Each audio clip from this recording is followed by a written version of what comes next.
Aloha, Zach and Jesse. I'm just back from a family vacation to the island of Maui in Hawaii. It was great to see so many Teslas and Nissan Leafs on the island, and really it's an ideal place for EV ownership.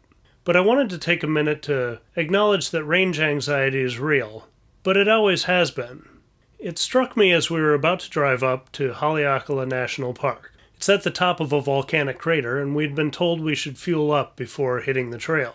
Well, our navigation got confused, and the gas station wasn't on the intersection they said it would be on, nor the next, and we kept getting rerouted and not finding it. So we had to make the decision.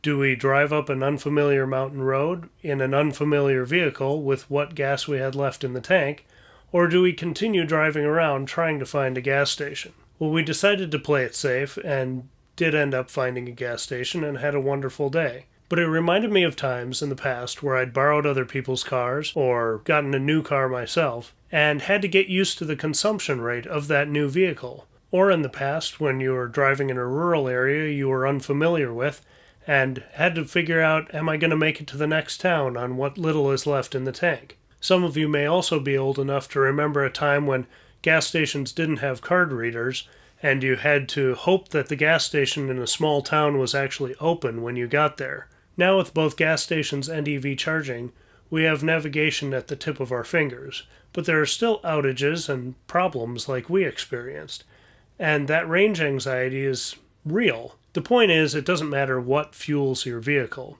If you're in an unfamiliar place or an unfamiliar vehicle and you aren't used to the consumption rate, you're going to feel that stress. But that's okay.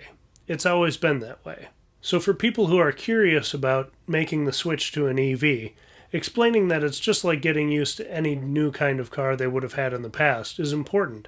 Also sharing information about the Tesla Supercharger network, destination charging, public charging, apps like PlugShare and a better route planner are all going to help put those people's minds at ease.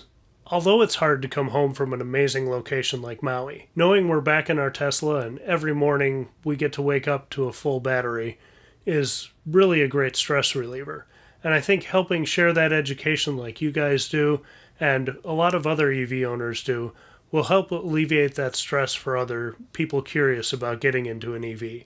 So thank you. Now you know.